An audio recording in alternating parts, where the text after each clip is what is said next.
para você que é interessado nessa área, e a gente aqui está sendo bem específico, né? Quem está acompanhando a maratona há mais tempo aí está sabendo que a gente é bem específico para poder chegar exclusivamente, a gente está falando de piscicultura em águas da União.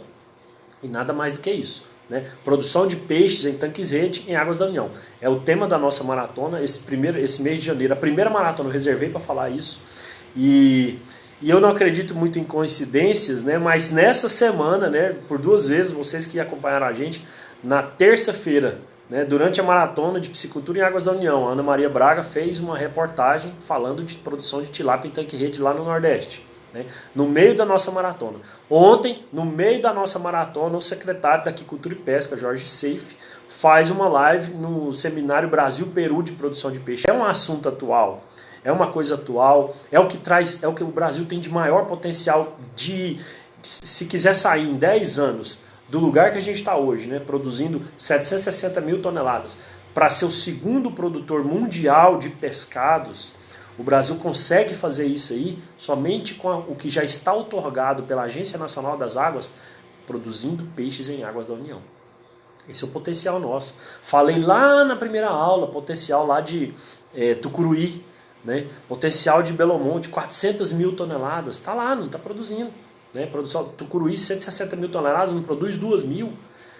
E assim como esses, que eu só dei exemplo de 2, no Pará tem vários no país inteiro. Rondônia tem, Tocantins tem, Goiás tem, Mato Grosso tem, Mato Grosso do Sul tem, São Paulo tem, Paraná tem, Nordeste tem, Nordeste inteiro tem. Então a gente vê isso aí, vê essa condição que a gente tem. E foi bem no meio da nossa maratona esses assuntos. Então achei muito bacana. Foi muito obra do destino mesmo, né? A gente está fazendo uma maratona e o assunto que a gente está abordando nessa maratona ser apresentado também na grande mídia, né? Na mídia televisiva e tudo mais, né? Mídia do governo federal também. Para quem não me conhece, e para quem me conhece, eu sou o Paulo Roberto, diretor da Aquiplan Consultoria, e hoje a gente vai falar de localização do projeto. Peraí, Paulo, eu estou te acompanhando desde o começo aqui, você está falando todo dia um assunto diferente do outro, mas você já falou de escolha da área, você já falou de profundidade, desses negócios tudo, o que eu tenho que escolher, você soltou até um vídeo aí agora esses dias aí falando assim, fuja desse lugar para produzir peixe, né? Inclusive já tem quase 400 visualizações o vídeo lá, eu fiquei impressionado, que bacana, né? Muito bom, significa que o conteúdo está sendo importante. Vai falar de novo isso? Eu falei assim, não vou falar de novo. Eu vou pegar o que a gente falou lá e agora eu mostro para você como é que isso tem que estar no projeto. Eu acredito que você já percebeu que eu estou entregando essa parte do preenchimento, essa parte dos requerimentos, tanto no governo federal quanto no governo estadual ou municipal, né? Processo de água da União, dividido em 2 partes. Contrato de cessão de uso, que você pega depois que você passar todo o processo lá dentro da Secretaria de Agricultura e Pesca, você pegou esse documento, contrato de cessão de uso, você vai partir para o licenciamento ambiental, que é no município ou no estado, certo? Depende muito desse primeiro documento.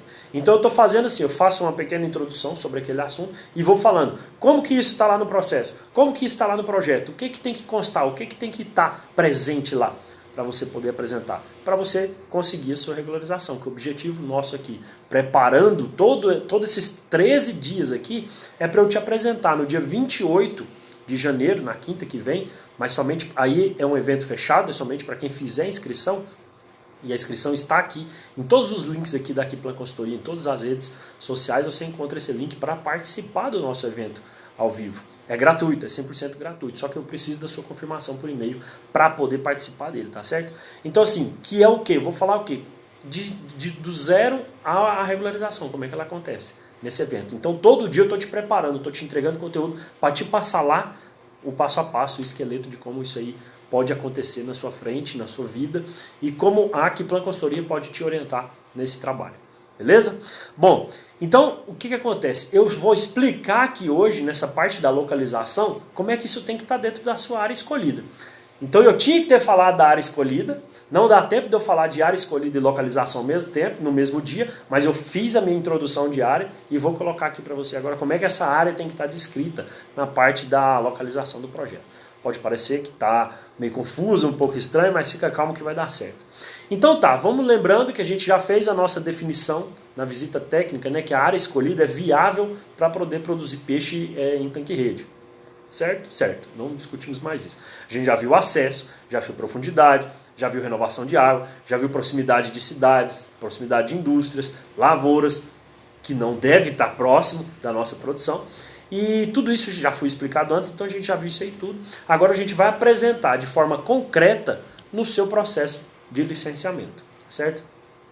Então quando você vai preencher a instrução normativa, tem um campo, que na verdade é o terceiro campo, né? E aí vale a pena dar uma reforçada aqui. O primeiro campo, ou a primeira página é o quê? Dados do requerente. É CPF, ou CNPJ, comprovante de endereço, RG, CPF de quem é sócio, de quem não é, ou de quem é o requerente, se for pessoa física, né? Todos os dados do requerente. O segundo campo é o que eu já falei na sexta da semana passada, é os dados do responsável técnico do projeto. E o terceiro campo é justamente a localização do projeto. E o que tem que ter na localização do projeto? O que eu tenho que apresentar? O que o Ministério, o que o órgão ambiental me exige que seja apresentado para que esses processos corram lá dentro? Né? Tem o trâmite processual normal, seguindo esse caminho. Bom, então vamos lá nessa terceira parte, né? Localização do projeto. O que tem lá que a gente tem que preencher? Primeiro ponto, o nome do local. Como assim o nome do local? Às vezes aquele local onde você vai produzir, ele já tem, às vezes o lago tem 10 anos, 20 anos, não sei, mas tem um lugar tipo assim, grotão, sei lá, grotão, ou então cabeça de cabrito, ou então tucunaré gordo, sei lá, tem algum nome específico que se alguém que chega no lugar e fala assim, eu quero ir lá no grotão, por exemplo, quero ir lá no grotão, o cara vai te levar lá, de qualquer forma você vai chegar lá nesse lugar. Então o nome do local é o grotão, tá bom? Ou se não tiver nome, beleza, é o reservatório tal, é o nome do corpo hídrico, você só coloca o nome lá, vai achar pelas coordenadas, tá certo? Município, né? Em que cidade realmente, em que município se encontra o seu processo? Ah, é Ribeirão da Cascalheira. Ah, é Tremedal. Ah, é Santa Fé do Sul. Ah, é Colinas do Sul. Ah, é Porto Nacional. Não sei, você vai ter que colocar o nome do local, né, o município, e a unidade federativa, ou estado. Então é simples, tá? Preenchimento que você faz de olhos fechados, isso daqui. Aí vem o nome do corpo hídrico, né? Nome do corpo hídrico, reservatório tal, reservatório de Serra da Mesa, reservatório de Serra do Facão, reservatório de Tumbiara, reservatório de Três Marias, por aí vai, coloca o nome disso aí. Você vai ter que saber também quem que é o administrador do corpo hídrico, como é que é o nome da usina lá que faz a administração desse corpo hídrico. Ah, é Furnas, é CPFL, é fulana de tal, e por aí vai, é Tractibel. E aí você vai anotando. É Speak Brasil? Você vai anotando. Isso aí tem que estar todas as informações lá. Ok? Que tipo que é esse local onde você está implantando esses tanques rede? E aí tem opções para você fazer, para você marcar. Você simplesmente marca uma dessas opções. É um rio? É um reservatório? É um açude? É um lago? É uma lagoa natural? É um ambiente estuarino? É um mar? Né? Então assim, a gente aqui especificamente, aqui Plan Consultoria, nessa maratona, a gente está falando somente de piscicultura em águas da União, piscicultura regularizada em águas da União, piscicultura de água doce, tá certo? É possível ver essa questão todinha também para o mar, para produção no mar, ok? Produção marinha. E aí tem uma parte de área da poligonal, aí já começa a ficar mais complicado. Área da poligonal, o que é isso, Paulo? Que poligonal é essa que tem que fazer? E eu vou falar um pouquinho mais para frente, né? Quando o técnico vai lá fazer a vistoria no local para definir isso aí, ele vai com o GPS dele, ele vai com o aparelho de GPS, né? E esse aparelho de GPS é o quê? Para ele ter as coordenadas geográficas corretas daquele lugar onde ele está. Porque daí ele joga isso daí para os programas de acompanhamento lá no computador, pode até jogar no Google Earth para ver onde que vai estar isso aí. E aí ele vai encontrar aquela área. E aí ele, junto com o pessoal que faz toda a parte de mapas, que eu vou explicar um pouquinho para vocês lá para frente, eles vão delimitar, eles vão plotar isso aí naquela área, naquele lugar, e aí vão fazer uma delimitação da área a ser produzida. Então imagina, eu fui lá e visitei a área aqui, né? Visitei uma área. Só que para produzir eu preciso usar essa área inteira, então eu faço vários pontos nessa área para poder definir a minha área. Definida a minha área, coloquei os tanques lá dentro, eu tenho a minha área de limitação. tá certo? Eu tenho uma área que vai ser limitada. Essa área limitada ela tem que ter pelo menos 3 pontos. Pelo menos 3 pontos. Por quê? Porque aí eu fecho um triângulo. Certo? Se eu fechar um triângulo, é onde eu vou produzir ali dentro. Ou eu vou fechar um quadrado. É onde eu vou produzir ali dentro. Ou eu vou fechar um pentágono. É a minha área, está definida lá dentro. Ah, precisa ser retinho, Paulo, um quadrado, ou um triângulo, ou um pentágono, ou um hexágono? Não, não precisa ser retinho. Basta que ela pelo menos feche. Você tem que fechar um polígono. Tá? Você tem que fechar um polígono e tem que me dar a área desse polígono aqui agora. Então isso aí vai lá nos programas de computador. Normalmente o pessoal do mapa faz isso aí muito rapidinho. Eu passo para o meu pessoal do mapa fazer isso aí tudo bem rapidinho, ok? Chego lá, mando as coordenadas para ele, mando o que eu preciso e eles já têm os cálculos, já tem a questão toda para poder fornecer isso daí. Profundidade média do local, você tem que informar também. Lembra que eu falei? Tem que ter pelo menos 8 metros, se tiver mais do que 12, melhor ainda, né? For uma profundidade média. E como é que a gente faz essa medição? Como é que a gente faz esse cálculo da profundidade média? O interessante, você pode fazer de duas formas. Ou você pode fazer, até na live que eu estava falando disso, eu falei que eu sou da old school. Que você pode descer uma cordinha que está lá de metro em metro, ela é segmentada, né? Tem uma tinta, uma canetinha, alguma coisa, e tem uma chumbada lá na frente. Você pode descer ela e voltar. Ou você já coloca isso naquelas trenas de engenheiro, de arquiteto, de 50 metros. Então ela já vai descendo, você sobe, puxa. Ou você é da era tecnológica, né? Você é da era tecnológica, você vai ter um sonar, uma sonda, que a hora que você coloca ali no barco, você vai andando, começa a andar, e ele já vai te dando até o relevo lá no fundo do lago, como é que ele é. Tem fotos aí no meu Instagram, onde eu trabalho com esse também, um Hummingbird, se eu não estiver enganado, e ele me dá a profundidade, naquele, então a gente consegue cobrir uma área muito maior, vendo a profundidade média, né, e passando isso daí. O ideal é que você pelo menos trace um caminho, né, um X pelo menos, onde você veja essas profundidades de um vértice no outro, tá, para você pegar essa profundidade média, tem que apresentar. E essa profundidade média ela tem que ser pelo menos aí acima de 8 metros, lembrando, e eu vou falar daqui a pouquinho também, cotas do reservatório, nível do reservatório, tá certo? Olha lá. Paulo, você falou que vai lá, pega o GPS, tudo lá. Que hora que eu vou colocar essas coordenadas lá dentro? Agora você vai colocar as coordenadas lá dentro. Então tem a próxima parte é o quê? Coordenadas dos vértices do perímetro externo da área requerida. Perímetro externo, então é o quê? É como se fosse o meu cordão de isolamento. Então imagina que eu delimitei uma área para produzir e no meu cordão de isolamento eu tenho 4 pontas. Então eu tenho 4 vértices. 1, 2, 3, 4. Então, cada vértice desse aqui, dentro de uma tabela, no seu requerimento e no seu memorial descritivo, tem que estar lá, vértice 1. Vamos imaginar que isso aqui é um quadrado, não é, mas imagina que é um quadrado. Vértice 1, vértice 2, vértice 3, vértice 4. Aqui no vértice 1, você vai ter que me dar as coordenadas geográficas dele, né? Tanto em graus sexagemais ou UTM, coordenadas UTM. Então, aqui eu vou ter 4 coordenadas, né? 2 em graus e 2 em UTM. Aqui também. Isso aqui tem que estar lá. Do jeito que tiver lá, nessa tabela, no seu requerimento, tem que estar lá no seu processo, no seu memorial descritivo também. Tá certo? E aí você tem que, para isso, você fazer isso, você tem que fazer com GPS. Você tem que pegar uma localização daquele lugar para você delimitar essa área. Perímetro externo. Daqui a pouco a gente vai falar do perímetro interno, tá bom? Relaxa. Vamos lá. E aí tem um datum horizontal, vou simplificar para vocês. Você vai ter que utilizar o Sirgas 2000, tá bom? Isso aqui, eu estou só falando para você saber, quem é técnico que tem que responder isso daqui é para você, relaxa que isso aqui é por conta dele. Meridiano central, relaxa que isso aqui é por conta do seu técnico também, ou da pessoa que está fazendo seus mapas. Então a gente tem o meridiano central, de agora que você pega as coordenadas lá, você vai jogar nesse negócio para você encontrar esse meridiano central, da ponta oeste para a ponta leste, a gente sai de 18 para 25. Onde o seu processo estiver localizado, você tem que utilizar esse meridiano central, tá bom? E aí vem uma parte especial que é justificativa da escolha do local. Lembra que eu já falei disso aqui? Justificativa. Em todos os pontos você tem que passar uma justificativa. Você tem que fazer uma justificativa por que você está escolhendo essa área, né? Então olha aqui, você vai elencar os principais motivos da escolha do empreendimento naquela área pretendida.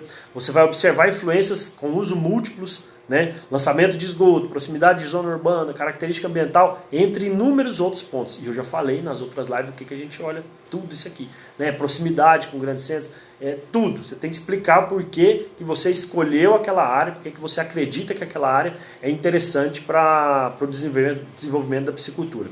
E aí vem uma parte que é o quê? O cronograma. Você tem que apresentar, você tem que entregar um cronograma de instalação e desenvolvimento do projeto. E aí é simples, né? Eu acredito que a maioria de vocês já viu um cronograma de instalação. Então é assim, você vai fazer uma tabela no Excel, você pode fazer uma planilha lá no Excel, né? Então tem aqui os meses, janeiro, fevereiro, março, abril, maio, junho, julho, agosto, setembro, outubro, novembro, dezembro. E aqui as atividades que serão realizadas. Protocolo do projeto, protocolo do processo, acompanhamento do processo, acompanhamento técnico, assistência técnica, construção dos tanques rede, implantação dos tanques rede, chegada dos primeiros alevinos, construção do galpão de ração, tudo que acontecer tem que estar lá. E aí você vai marcar um X, de acordo com o mês do ano que você tiver e onde que aquilo vai acontecer, você faz essa tabelinha, que é o seu cronograma.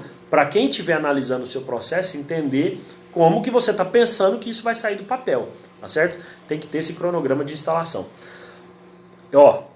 Falando isso tudo, estou vendo que você também, mais um dia, você está começando a ficar com o cabelo em pé, né? Não se preocupa. Tudo isso que eu estou falando aqui, o que eu vou falar para frente, é tudo online, é tudo 100% online, é tudo simples.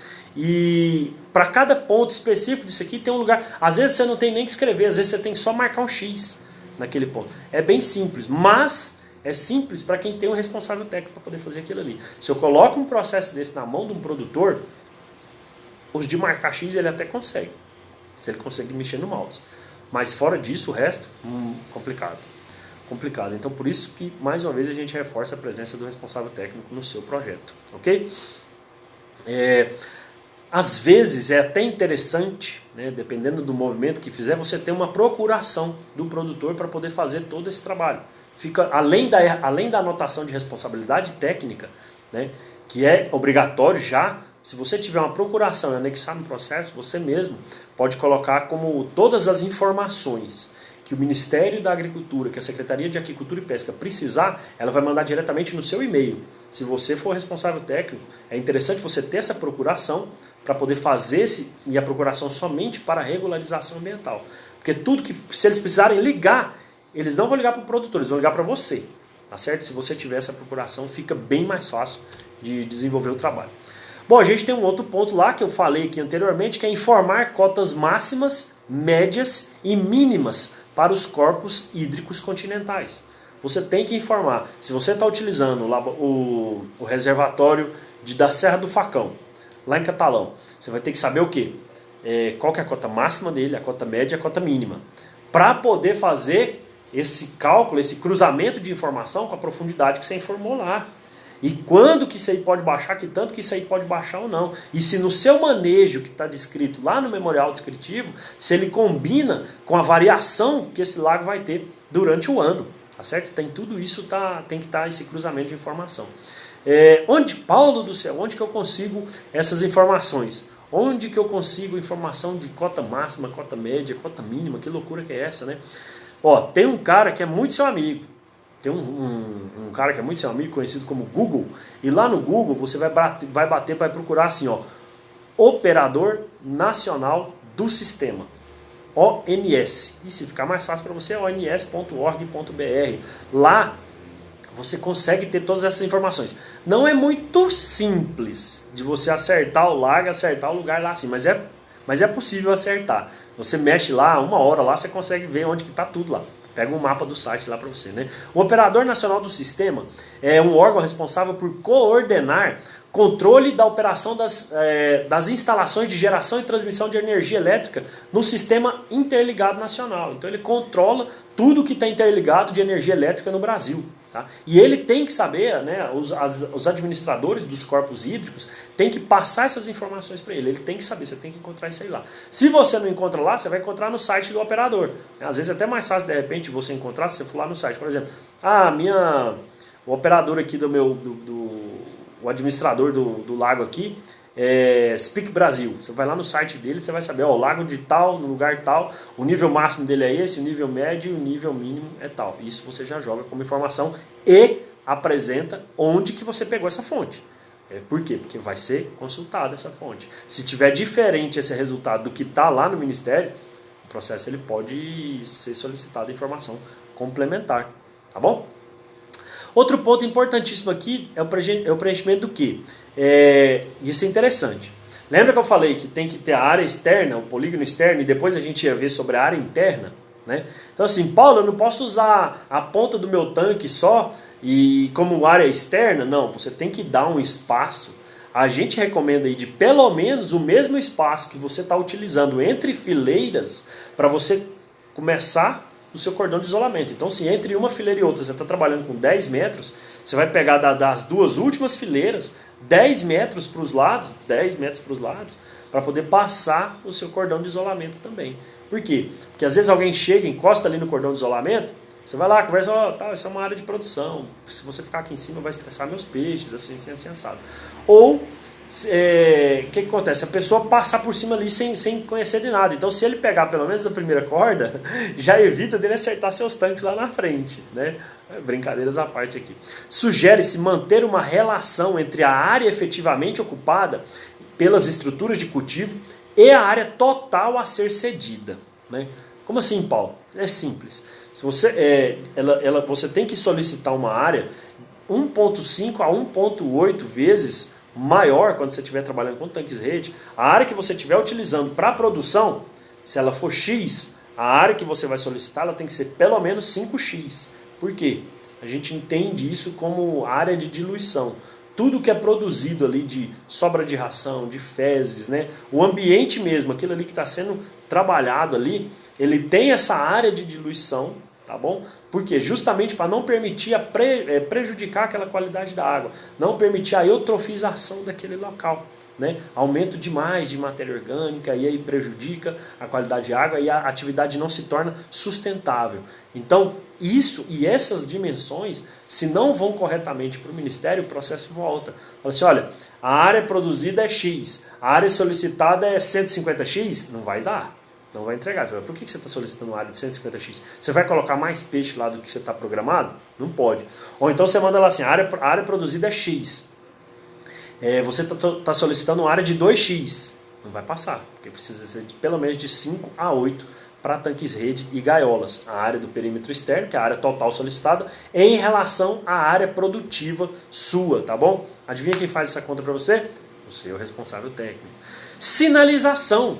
Ah, Paulo, eu lembro que você já falou que tem que ter sinalização, a Marinha cobra. Exatamente, a Marinha cobra. E assim, tem que ter sinalização. Se o seu, por exemplo, às vezes o local definido, a área melhor que tinha, era uma área um pouco longe da margem, mais ou menos ali no meio do lago.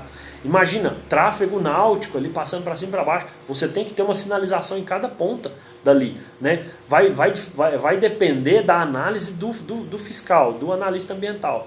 Mas em média, você colocar aí uma a cada 25 metros ou a cada 50 metros, você ter um sinalizador, né? Pelo menos que ele fique à noite, ali das 6, vamos dizer assim, à noite, às vezes de repente tem época do ano que anoitece mais tarde ou anoitece mais cedo, pelo menos ali, das 6 da tarde às 5, 6 horas da manhã, tem que ter um sinalizador para ficar piscando, um giroscópio, piscando, piscando, piscando. O ideal é que você consiga até se ele for com energia solar, se ele for com uma bateria energia solar.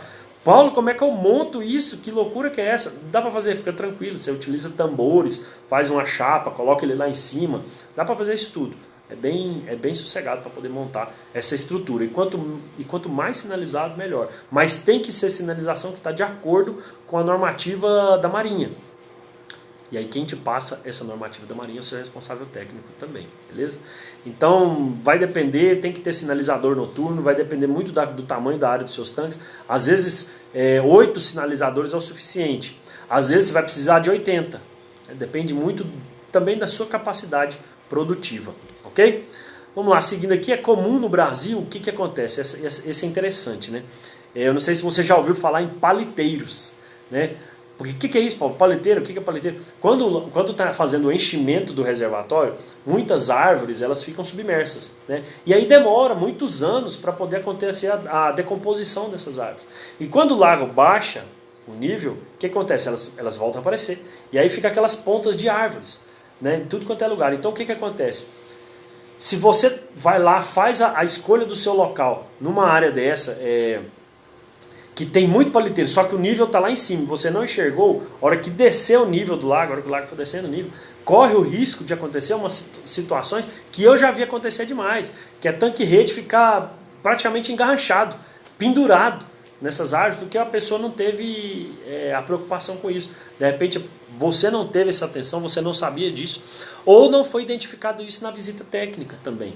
Pode ser, pode acontecer, de repente. Se você está trabalhando com cordas, às vezes você desceu e subiu, não pegou engalho nenhum. Mas às vezes você desceu bem no meio de duas árvores, né? 2 ou 3 árvores que estavam lá submersas, né? Se você vem com o sonar ou com a sonda, você vê a estrutura lá. Você fala assim, opa, isso aqui é paleteiro.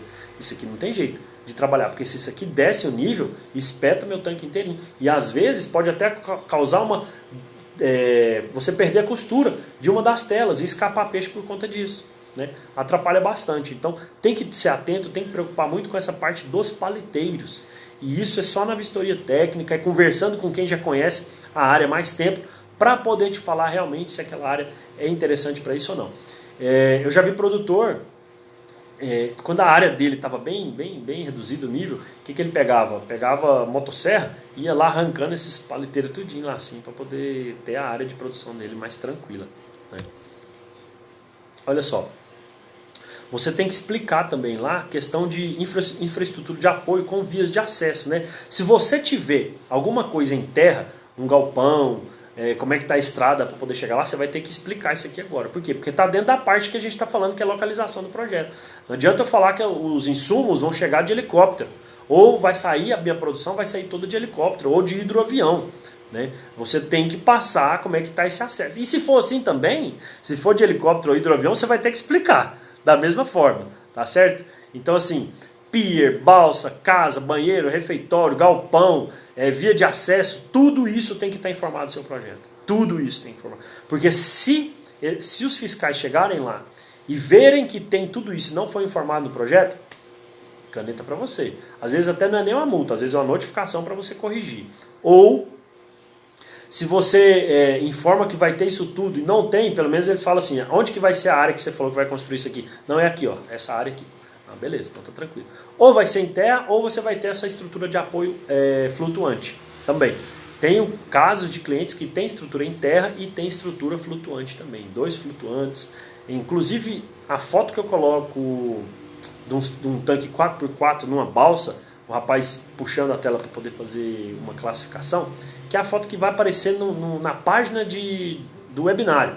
Quando você for fazer sua inscrição no webinário, a foto que aparece lá é justamente essa foto. Ele tem 2 balsas, a balsa dele é bem comprida, eu não lembro o tamanho aqui agora, mas ele tem 2 balsas, uma que é onde o pessoal dorme e outra que ela é só para fazer manejo e acomodação de ração. Uma balsa bem grande e fica bem legal. E aí a gente está chegando aqui nos mapas, né? São 2 mapas de localização que você tem que apresentar inicialmente, né? Um que vai apresentar um mapa lá que vai mostrar o quê? A obra que você está fazendo, o seu empreendimento em relação à área circunvizinha, né? Então assim, vai estar lá no mapa como é que é essa área circunvizinha. O que tem? Tem algum projeto, tem alguma coisa lá dentro que está atrapalhando? Tem alguma ilha que pode aparecer de repente quando o lago baixar? Como é que está isso? E a outra é a planta do perímetro externo, né? Também tem todas as escalas que você tem que seguir, que tem que mostrar perfeitamente, tem que caracterizar perfeitamente a área pretendida, né? E você olhar em questão, e quem olha vê questão de segurança de navegação do espaço aquaviário também, tá? Tem que ter isso daí. E nesses mapas, olha só, essa dica importantíssima para você aqui. Nesses mapas tem que conter aquelas coordenadas, aqueles vértices. Todos os vértices da sua produção tem que estar aqui, tem que estar com coordenadas, né, sexagimais lá, os graus, e tem que estar em UTM também, tá certo? De cada ponto, de cada vértice que está virado para a margem, você tem que ter a distância também lá, no seu mapa. tem que ter lá, olha, desse ponto aqui até na margem tem 150 metros, desse ponto aqui tem 120, desse aqui tem 230, desse daqui tem 270. Tem que estar isso daí lá também definido, tá certo? É exigência. Planta de construção dos seus equipamentos. Tudo que for instalado lá, você vai ter que... Se o meu tanque é 4x4 por 3 de profundidade, na sua planta baixa de construção do seu equipamento tem que estar lá desenhado, tudo estruturado, um tanque de 3 ou de 4x4 por 3 de profundidade. Bom, Paulo, mas se ele ficar com 3 de profundidade, como é que é o meu volume útil? Você tem que explicar área útil e volume útil lá também. Olha, como ele vai flutuar 30 centímetros, eu vou ter 2,70 m de volume útil ou de altura útil. Tudo isso você tem que explicar lá. Porque se você não explica, volta com solicitação complementar para você também. Tá bom? Seguindo aqui, tem que ser assinado um termo de compromisso. Né?